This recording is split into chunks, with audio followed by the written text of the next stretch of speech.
Hey, welcome back to the Healthy Living Scottsdale podcast. I'm your host, Coach Zach. I am here with Gracie and JC, and we are Team Legacy. No, you guys didn't like that one. Just trying to come up, just keep the intros fresh. Okay. Good job. Today we are talking about the importance of a fitness community. And you know, if you've heard that saying before, that you're like the product of the 5 people that you spend the most time with.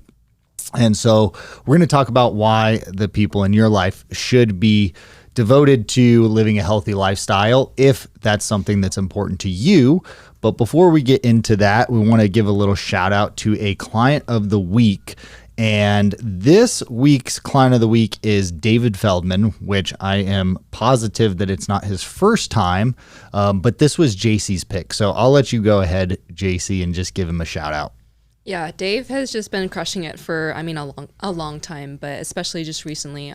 He's probably one of my favorite people to train consistent at 6 a.m. And he's just someone like, if I give him something that's like challenging and kind of sucks, like he's just going to do it, no questions asked. So I will always respect that. And he's just been like super diligent about his strength training, like when he's traveling, his running, and just like promoting like his lifestyle, like with his kids as well. Like, so props to him. He's here. His wife, Erin, is here. And to me, so it's interesting that you picked him, because this morning I came in and he was finishing his workout, and somebody threw a paper towel like in what they thought was a trash can, but it wasn't a trash can. And he went over and like picked it up and took it out and threw it away. And I was like, wow, that's impressive, just from a member to do that.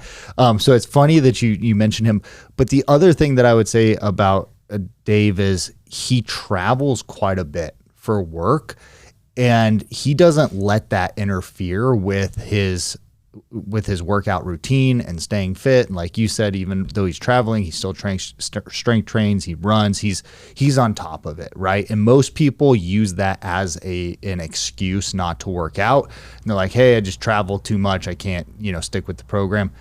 It's an obstacle, but it's not an issue for him. He's just like, okay, well, I'll just adjust and figure it out, right? Very solution oriented. And I think that's really cool. And I think everybody should be that way. You want Dave in your fitness circle, right? So segue into the importance of having a fitness community. So in the training industry, you have kind of like 3 key models. There's like 3 standard models. There's one-on-one personal training. You have large group training, which is like a class-based model. And then you have what we do, which is semi-private training, where everybody's basically got their own program that they're doing and everything's customized to them, but they're working out in like a small group setting, right? So people collectively working out, but everybody kind of doing their own thing. And the large group training is like very tribe oriented, I would say. Like you could think of CrossFit kind of comes to mind, and it's like those are your hardcore people, and they all unite around the fact that like the workouts are brutal and they're tough, and people are struggling and sweating together, and they're bonding, and it creates like a community and a good culture, right? However, CrossFit kind of has its downside as well.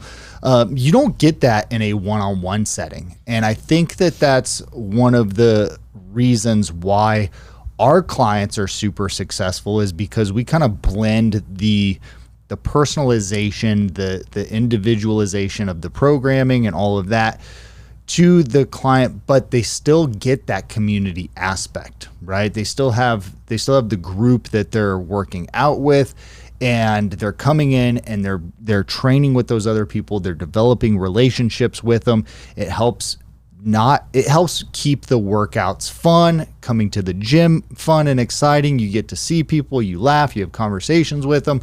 You're still working out and sweating together. There's all these benefits that you wouldn't get on your own, especially, but even in like a one-on-one training setting.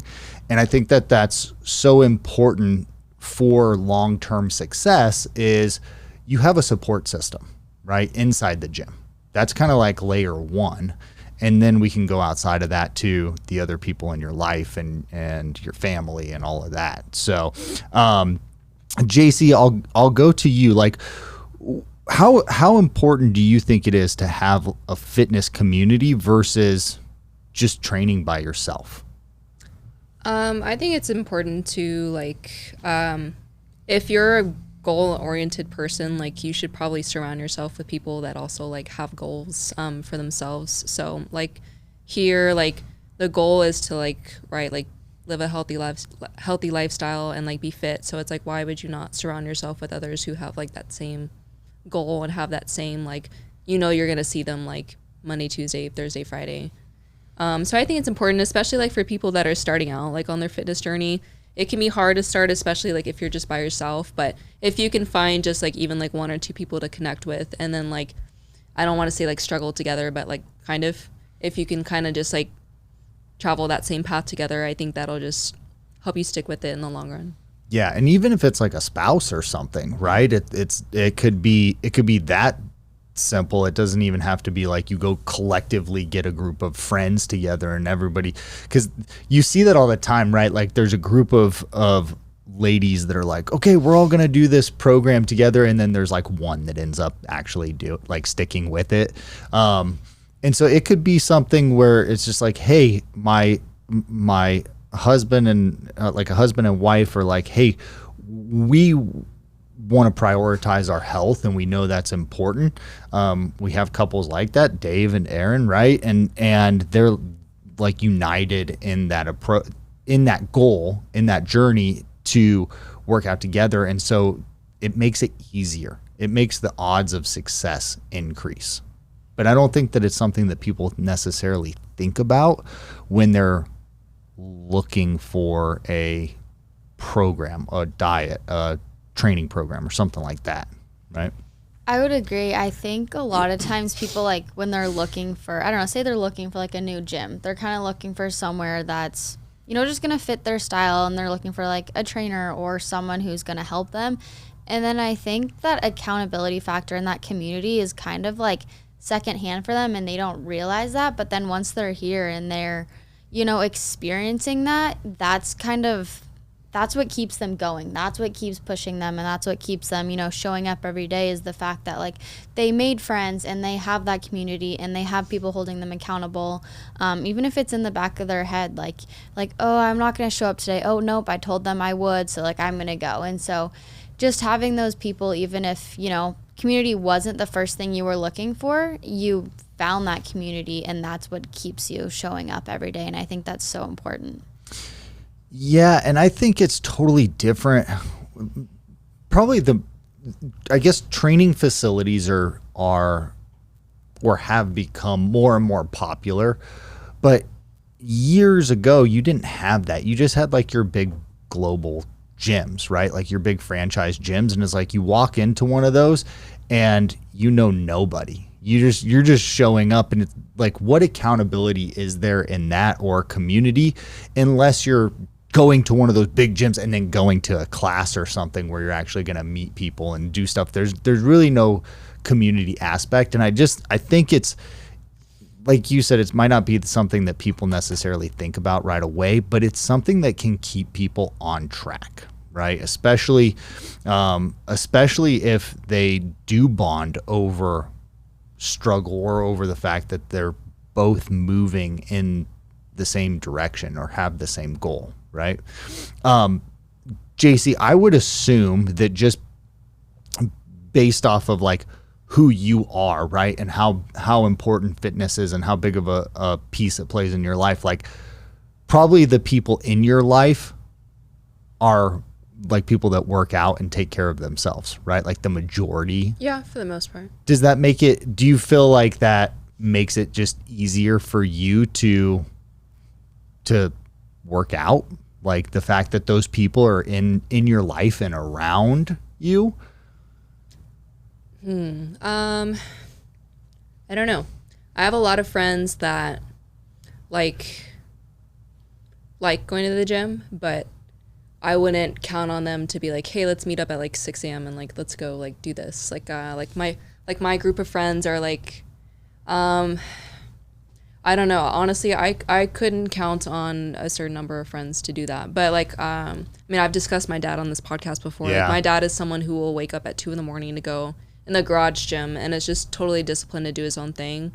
So I feel like just growing up like with him like in the picture, like I don't like necessarily like need that accountability from like other people. Like I don't need to see like, hey, like let me go like oh, I want to work out with my friends or like whatever, or like, oh, we all have the same goals. It's kind of just like, well, my dad has always just like been accountable for his own thing, so like I can easily just do that too.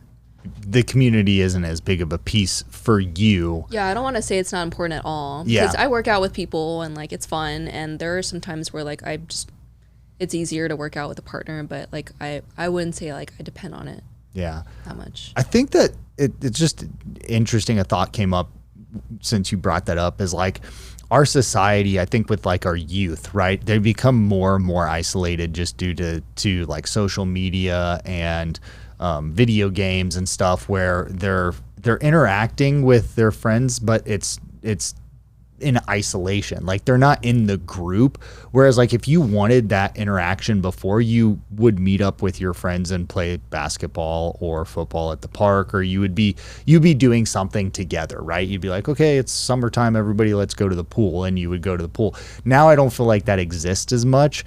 So a lot of the interactions aren't built around physical activities like they used to be, because nobody had that capability before. It always had to be like, oh, let's do something physical and hang out together, right? And I think that that's something too, is it doesn't have to be going to the gym with somebody. It doesn't have to be working out with somebody. It could be like hiking. It could be, going out with your kids and playing and doing things that are active and establishing those activities. And like, who do you spend the most time with? Probably your family and your coworkers, right? And so like JC, you and Caden work out together pretty much every day after you're done. And it's like, one of you, even if one of you didn't want to, the other one's like, hey, what are we going to do for our workout today? And you don't really like have a choice. You're like, yeah, we're going to work out. We're going to get after it. Right. Yep. Us as a team, we work out together on Fridays, every Friday. Like I probably look forward to that workout more than any of my other workouts during the week, just because I know it's going to be fun and creative. And it's like the whole team's going to get together and we're going to sweat together and struggle together. Like I enjoy that. Right. And I look forward to that more than being like, hey, I got to go to the gym, tonight. Yeah, I think sometimes working out with other people, like for me, I love working out by myself. Like that's how I've always been. But sometimes when we work out with other people, it kind of sparks like some creativity, and it's different and it's fun. And like, I don't know, it kind of gives you a little bit of motivation. Not to say that like community is your motivation, but, just having that spark of, hey, like, let's go do this together just for fun. Like that can kind of get people to stay and keep going. Yeah, absolutely. And I think we're talking about the workout piece, but it also trickles into the other areas of your life, like nutrition, right? Like how many people meet up with their friends at like a bar? So many. So many people meeting up with their friends at a bar. They're drinking, they're eating junk food. It's like you would not do that if your group of friends was health oriented and focused on like their fitness, right? And so if you're somebody that's if you're not in shape and you're trying to make that a part of your life and prioritize that, it's like you got to be aware of your community of friends. And if they're like texting you and like, hey, where are we going tonight? And that the influence is not going to be conducive to what you are trying to prioritize. And so if you're becoming a part of a community, or you're creating that community in the gym, right? And then you make friends there, and then you're doing things outside of the gym. It's probably like the things that you're doing outside of the gym with those people are not going to be like unhealthy, like going to a bar or fancy restaurant or whatever, unless it's like a rare occasion and you're celebrating, a max lift or something. Going out to a steak dinner to celebrate your new PR. That's right. Yeah. Yeah, that's right. Froyo, you got to get some Froyo after the workout. An acai bowl. There you go. Going to Protein House to celebrate. Guys, it's just important, right? It's something that people don't typically think about. And we've talked about this before on the podcast, but your fitness community really, truly is something that you should consider and think about as part of your program and where you choose to work out and who you choose to work out with. Like, those things matter as from a sustainability standpoint, and you being like, hey, I'm going to stick with this for the rest of my life, and it's going to be part of my lifestyle, right? And we have people that have developed deep friendships here that didn't know each other before coming into the gym, right? And they met each other, and it's been years, and they've gone through journeys and ups and downs together, and they see each other outside of the gym, and wives have become friends, and then they've gone out and their husbands have become friends. And it's like, it just creates like a really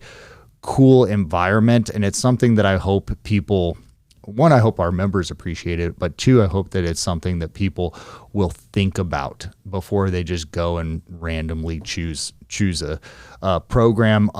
Or, if I hear all the time from people will call us all the time, and they'll say like, hey, do you guys do personal training in home?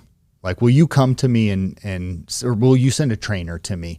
And I'm like, no, we don't do that. Right. It's not part, if that's something that somebody wants, cool, but it's not at all what we believe in. Right. We believe in the community aspect and having an amazing experience here in the gym, working out with your peers as opposed to being isolated at home. So think about your fitness community. It's true that you are a product of the people that you spend time with, right? They have an influence on you. So it's important.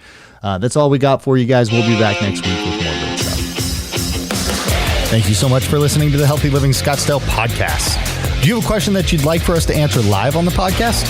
If so, all you need to do is head over to the Apple Podcast app on your iPhone and do 3 simple things. First, leave us a rating and review telling me what you think of the podcast. In that review, ask anything you want related to health, fitness, or nutrition. And if you want a shout out, leave us your Instagram handle or name. That's all you have to do. Then listen to hear your questions answered live on the next Q&A episode.